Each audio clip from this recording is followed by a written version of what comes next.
Bismillahirrahmanirrahim. Assalamualaikum warahmatullahi wabarakatuh. Waalaikumsalam warahmatullahi wabarakatuh. Alhamdulillahirabbil alamin. Wassalatu wassalamu ala asyrafil anbiya'i wal mursalin sayyidina wa maulana Muhammadin wa ala alihi washabihi ajma'in. Amma ba'du. Oke.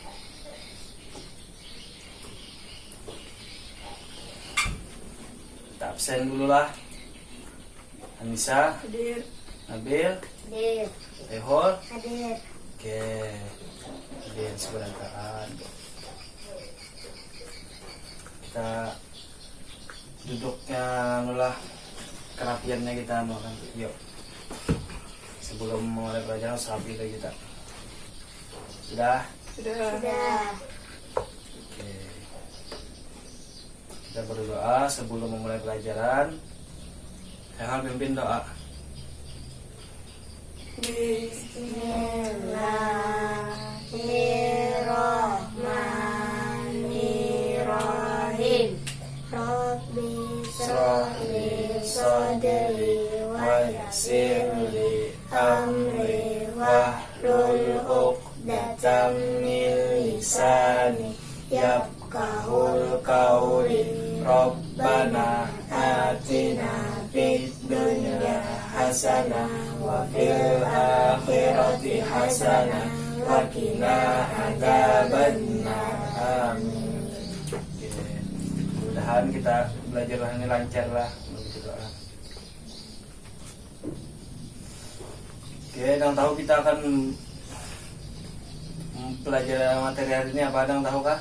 Kita akan hari ini.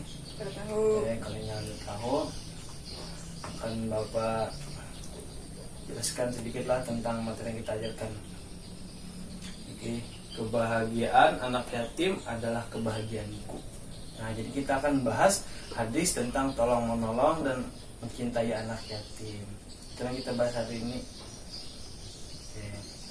Kita langsung saja Bapak mulai naskah terjemah penjelasan hadis tentang tolong menolong.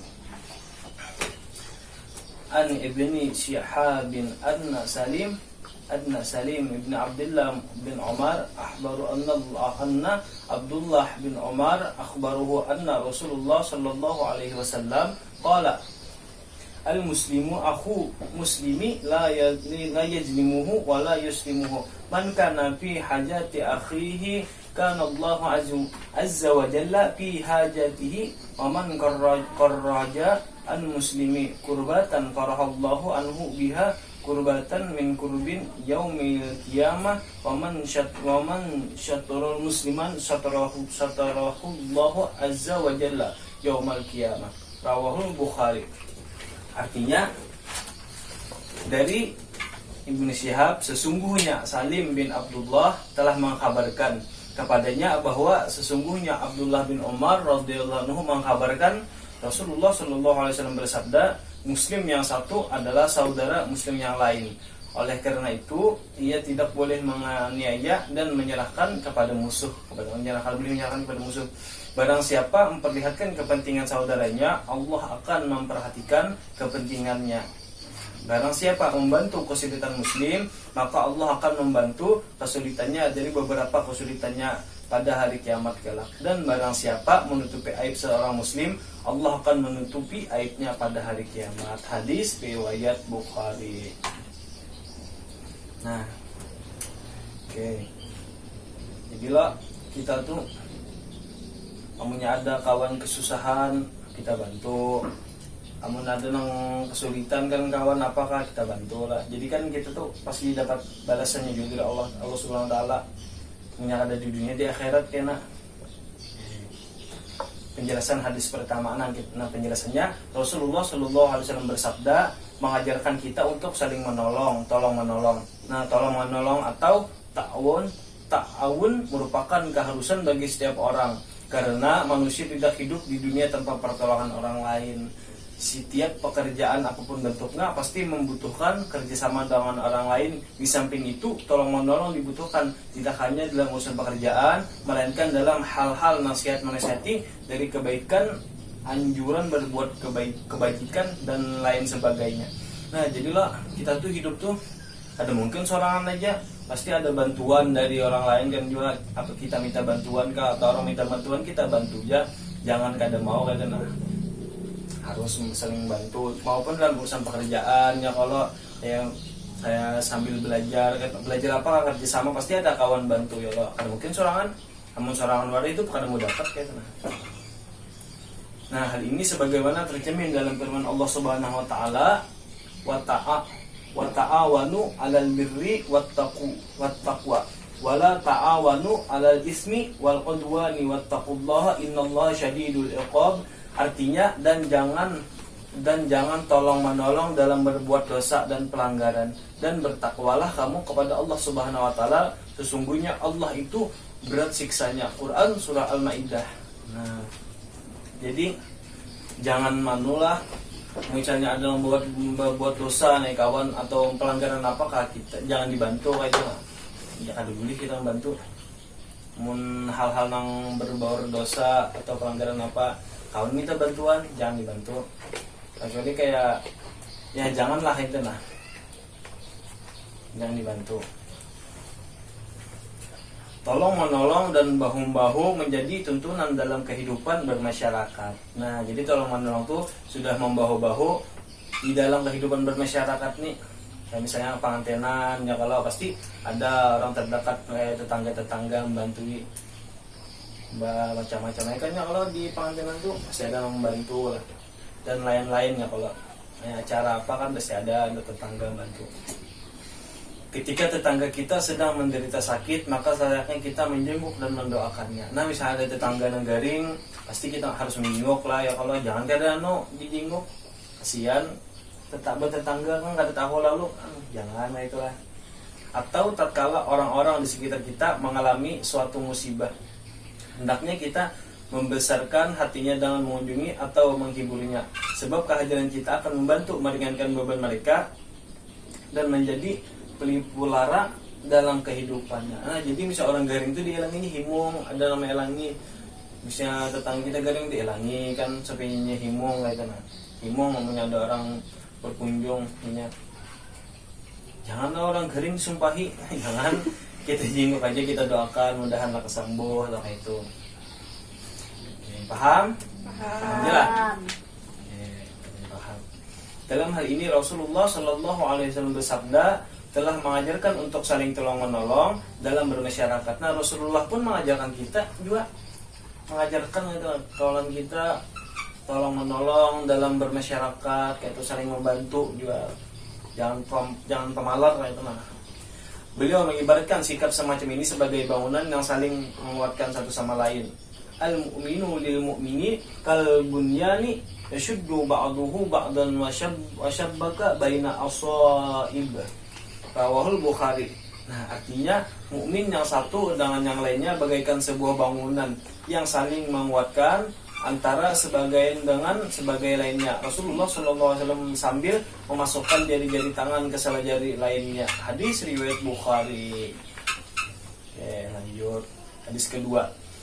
Man tapasa an mu'mini kurbatan min kurabi dunya nafasallahu anhu qurbatan min qurabi yaumil qiyamah wa man yasyarra ala mu'sirin yasyarallahu alaihi fid dunya wal akhirah wa man syatara musliman satarahu Allahu fid dunya wal akhirah wallahu fi aunil abdi ma kana al abdu fi auni akhi. Rawahu Muslim an Abi Hurairah. Nah, artinya barang siapa melapangkan seseorang mukmin dari satu kesusahan dunia, Allah akan melapangkannya dari salah satu kesusahan di hari kiamat.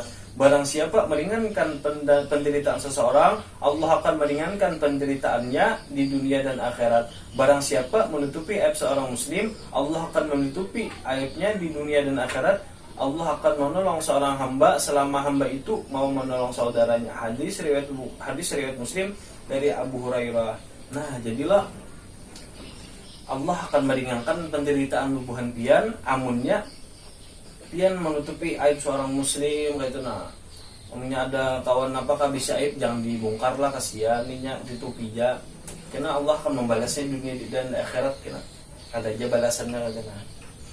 Amunnya ada yang minta bantuan kayak kawan atau saudara ke siapa kerabat dibantu, jangan kada dia dibantu, pasti Allah tuh akan membalas kena di akhirat atau di dunia atau di akhirat ya orang. Hadis riwayat Muslim nih, dari hadisnya sudah dijelaskan. Nah, penjelasan hadis kedua yang kita baca tadi menjelaskan tentang sikap hidup yang harus ditumbuh kembangkan dalam kehidupan bermasyarakat. Sikap tersebut antara lain kesediaan melapangkan kesusahan, meringankan beban penderitaan, menjaga atau menutupi hak saudaranya. Nah, menjaga atau menutupi hak saudaranya lah, dan kesediaan menolong sesama. Jika sikap tersebut tertanam dalam dada seseorang muslim sekaligus menjadi karakter yang dipraktikkan dalam kehidupan sehari-hari, maka Allah Subhanahu wa taala membalas dengan balasan yang sama, dilapangkan, diringankan, ditutupi aibnya, dan memperoleh pertolongan dari Allah Subhanahu wa taala dari kesusahan-kesusahan pada hari kiamat. Nah, ini contoh orang yang kada pemalas lah, itu lawan saling menolong itu mau hatinya nih menyamilih itu orang kesusahan membantunya kan ya kalau. Nah, ini pangan namanya dibalas Allah Subhanahu wa taala karena di dunia atau di akhirat, dilapangkan, diringankan, nah ditutupi aibnya. Namun kita menutupi aib kurang, kita ditutupi juga oleh Allah aib kita. Janganlah kita bisi aib kita buka seorang, nah jangan itu apa misalnya kan aib kita, jangan. Oke, sampai di sini paham? Paham. Hadis tentang mencintai anak yatim. Nah, kita lanjut ulang hadis tentang mencintai anak yatim. Hadis yang pertama, an Sahal, dari Sahal ibnu Sa'ad. Qala Rasulullah sallallahu alaihi wasallam, anna wa kafilul yatimi kahataini fil jannati hakadha, wa asyara bisababati wal wusta wa asyara bainahuma. Rawahul Bukhari. Artinya dari Sahal bin Sa'ad radhiyallahu anhu berkata, Rasulullah sallallahu alaihi wasallam bersabda, aku dan orang-orang yang memelihara anak yatim di surga seperti ini. Beliau menunjukkan jari telunjuk dari jari tengah serta merenggangkan antara keduanya. Nah, oke. Jadi punya orang memelihara anak yatim lah di surga tuh insyaallah berdampingan dengan Rasulullah kata bagaikan jari telunjuk lawan jari tengah higa anak ini. Nah, ini kita misalnya ini kan kita Rasulullah kata ada tahu kan? Bisa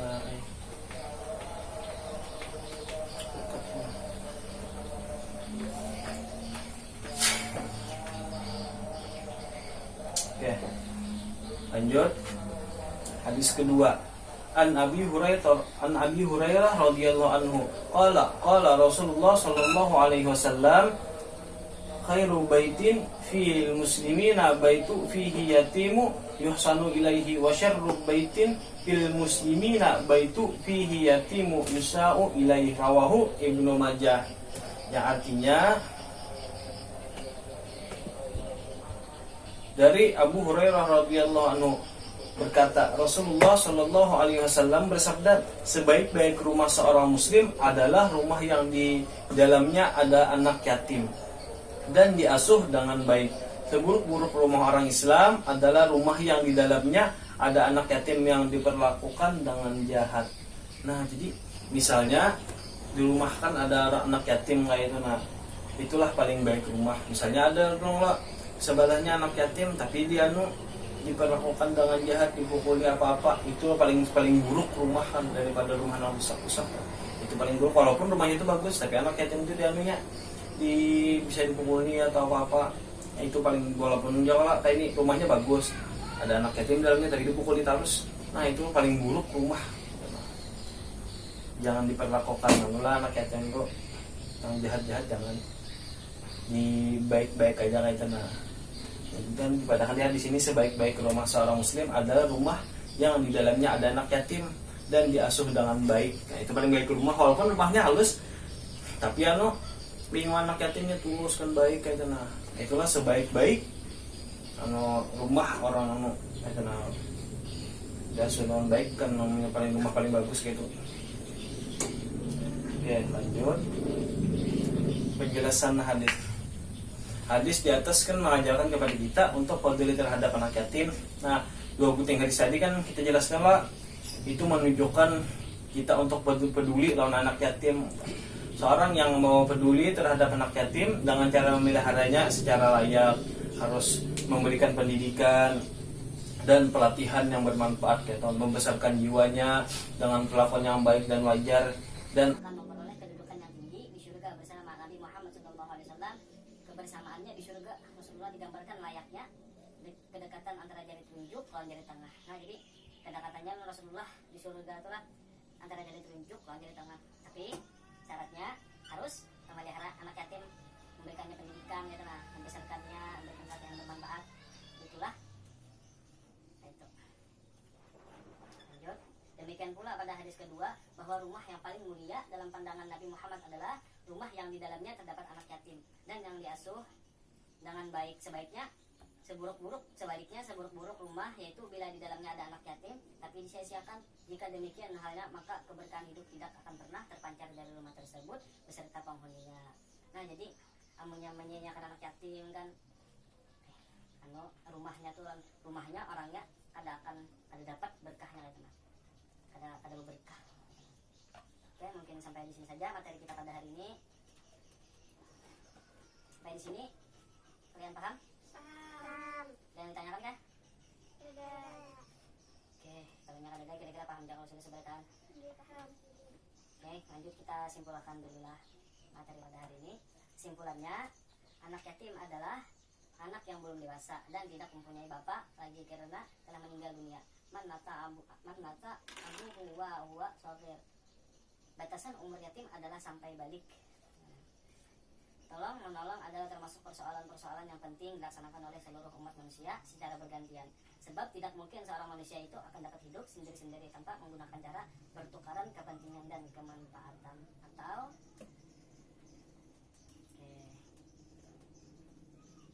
pertukaran kepentingan dan kemanfaatan. Oke, mungkin sampai di sini sajalah. Sebelum Bapak tutup, Bapak memberikan tugas dulu. Tulislah.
Semoga sehingga senang sudah.